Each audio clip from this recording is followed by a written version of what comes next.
Hello and welcome to Code Gets Easy. C programming ट्युटोरियलच्या आजच्या व्हिडिओमध्ये आपण शिकणार आहोत की जे सर्कल आहे किंवा वर्तुळ आहे त्याचा एरिया आणि सर्कम्फरन्स म्हणजेच क्षेत्रफळ आणि परिघ हे काढण्यासाठी आपण प्रोग्राम सीमध्ये कसा लिहू शकतो. सो आपण डायरेक्टली हे बघण्यापासून चालू करूया की त्याचे जे फॉर्म्युलाज काय काय आहेत. सो इथे तुम्हाला दिसत असेल की एक इथे वर्तुळ काढलेलं आहे किंवा सर्कल काढलेलं आहे. त्याचं आर म्हणजे काय तर ती रेडियस म्हणजेच त्रिज्या आहे आणि या रेडियसचा उपयोग करूनच आपण दोन्ही फॉर्म्युले बनवून घेतो, सर्कलचा एरिया काढण्यासाठी आणि सर्कम्फरन्स म्हणजे क्षेत्रफळ आणि परिघ काढण्यासाठी. तर आणि अजून एक आपल्याला व्हॅल्यू लागते ती म्हणजे असते पाय. पायची व्हॅल्यू तुम्हाला माहिती असेल, पाय हा कॉन्स्टंट आहे, मग त्याची व्हॅल्यू कधी बदलत नाही. त्याची व्हॅल्यू तुम्ही दोन प्रकारे घेऊ शकता, एक तर 3.14 म्हणजे 3.14 किंवा 22/7 किंवा 22/7 या दोन्ही प्रकारे त्याची व्हॅल्यू आपण घेऊ शकतो. आणि एरिया ऑफ सर्कलचा फॉर्म्युला काय तर area A equal to pi r square म्हणजे पाय गुणिले जी त्रिज्येची व्हॅल्यू असेल त्याचा वर्ग. आणि सर्कम्फरन्स किंवा परिघ काढण्यासाठी आपण काय करतो तर इथे व्हेरिएबल घेतलेला आहे सी आणि सी इक्वल टू 2πr म्हणजे 2 गुणिले पाय गुणिले त्रिज्या जी असेल ती. खाली एक एक्झाम्पल बघा की हे सॉल्व आपण कसं करू शकतो मॅथमॅटिकली. तर सपोज आपण इनपुट दिलं रेडियस 5 आणि तर त्याचा एरिया कसा काढू शकतो, ए इक्वल टू 3.14 इंटू 5 इंटू 5 म्हणजेच 5 स्क्वेअर आणि आन्सर काय आलं आहे 78.50 किंवा 78.50. आणि त्याचा परिघ किंवा सर्कम्फरन्स काढण्यासाठी कसं आपण करू शकतो तर सी इक्वल टू 2 इंटू 3.14 म्हणजेच पाय इंटू 5 आणि त्याचा आन्सर असला पाहिजे 31.40 म्हणजेच 31.40. आता हेच सेम एक्झाम्पल आपण कोडमध्ये सुद्धा टाकून बघणार आहोत. सो आधी आपण आता कोड इम्प्लिमेंटेशन करायला घेऊया. तर ओके, इथे तुम्हाला दिसत असेल की जे टेम्पलेट आहे ते आधीच बनवून घेतलेलं आहे कोडचं नेहमीप्रमाणे. stdio.h होतं, INT मेन आणि रिटर्न 0. आणि आता आधी आपण काही व्हेरिएबल घेऊया. पहिला व्हेरिएबल मी घेतो आहे इंटिजरमध्ये सर्कल रेडियस. आपण जी रेडियस आहे ती इंटिजरमध्ये घेणार आहोत म्हणजे तो पूर्णांकच घेणार आहोत. आणि बाकीच्या ज्या गोष्टी आहेत त्या कॅल्क्युलेट आपण करणार आहोत त्या अपूर्णांक असतील म्हणून त्याला आपण फ्लोट घेतो आहे. सो फ्लोटमध्ये आधी एक कॉन्स्टंट डिक्लेअर करून घेऊया जो होता आपला पाय आणि त्याला व्हॅल्यू डायरेक्टली देऊया 3.14. त्याच्यानंतर दुसरा फ्लोट व्हेरिएबल आपण घेतो आहे तो म्हणजे सर्कलच्या एरियासाठी किंवा क्षेत्रफळासाठी. So circle underscore area.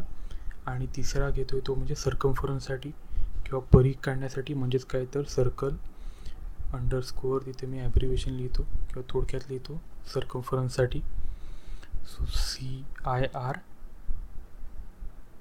CMF हा सर्कम्फरन्ससाठी आहे. ओके, व्हेरिएबल आपले डिक्लेअर करून झालेले आहेत. नेक्स्ट आता आपल्याला काय करायचं आहे तर युजरकडून इनपुट घ्यायचं आहे की त्याला रेडियस किंवा त्रिज्या काय टाकायची ते. म्हणून प्रिंटमध्ये नेहमीप्रमाणे प्रिंटएफमध्ये मी इथे घेतो युजरला इंडिकेट इथे करायचं आहे. सो त्याच्यामध्ये लिहूया आपण एंटर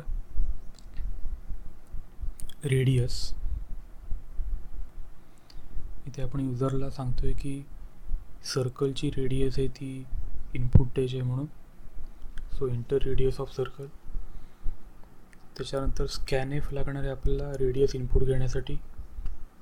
सो स्कॅनएफ %d कारण आपलं जो सर्कल रेडियस आहे ते इंटिजर आहे म्हणून त्याचा फॉर्मॅट स्पेसिफायर %d आणि ॲम्परसँड देऊन सर्कल अंडरस्कोअर रेडियस जो व्हेरिएबल आपण घेतला आहे तो.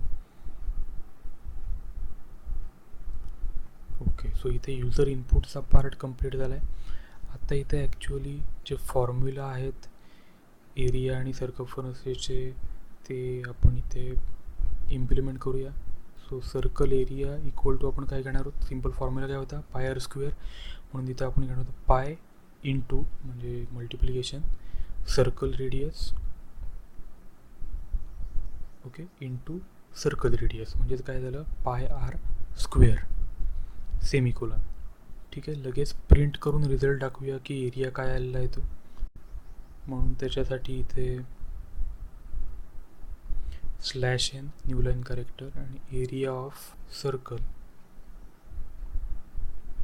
कसा आपण काढणार आहोत तिथे कोलन आणि पुढे इथे %f.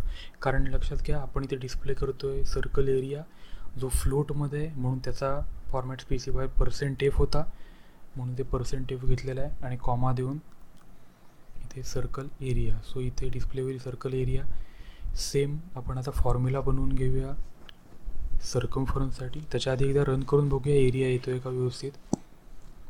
सो 5 टाकलं 78.5 जे आपण आधीसुद्धा बघितलं होतं एक्सप्लेन करताना. सो बरोबर आलेला आहे area.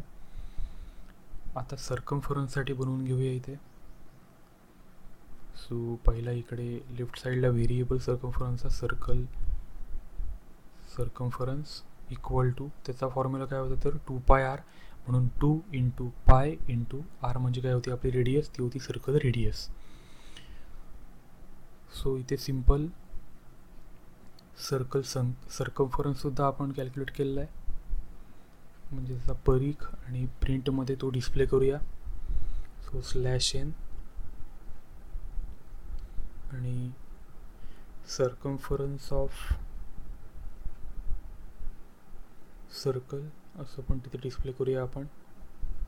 Circumference of circle is आणि कोलन देऊन परत आता काय येणार इथे %f आपण घेणार आहोत कारण सर्कम्फरन्ससुद्धा फ्लोटमध्ये आहे. कॉमा देऊन व्हेरिएबल सर्कल सर्कम्फरन्स.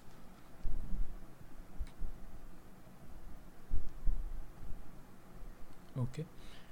सो इथे डिस्प्ले पार्ट कंप्लीट झाला आहे. रन करून पुन्हा एकदा व्हॅल्यू टाकून बघूया. सो 5 टाकलं 78.5 आणि 31.40 बरोबर व्हॅल्यू आपला आन्सर आलेले आहेत दोन्ही. नेक्स्ट आता आपण दुसरं एक इनपुट देऊन इथे बघतोय ते म्हणजे आपण इथे दिलं आहे 1. सो 18 दॅट इज ते सुद्धा आन्सर इथे बरोबर आलेलं आहे. सो तुम्हाला समजलं असेल की कसं आपलं सिम्पल नॉलेज आत्तापर्यंत आपण जे प्रोग्रामिंगचं घेतलेलं आहे सीमधलं ते वापरून आपण फॉर्म्युले कसे कॅल्क्युलेट ते मॅथमॅटिकल करू शकतो. सर्कम्फरन्स आणि एरिया कसा फाइंड आउट करू शकतो ते अजूनसुद्धा काही मॅथमॅटिकल टर्म्स आणि आपण बघणार आहोत. डिफरंट पॅटर्नसुद्धा प्रिंटिंग बघणार आहोत.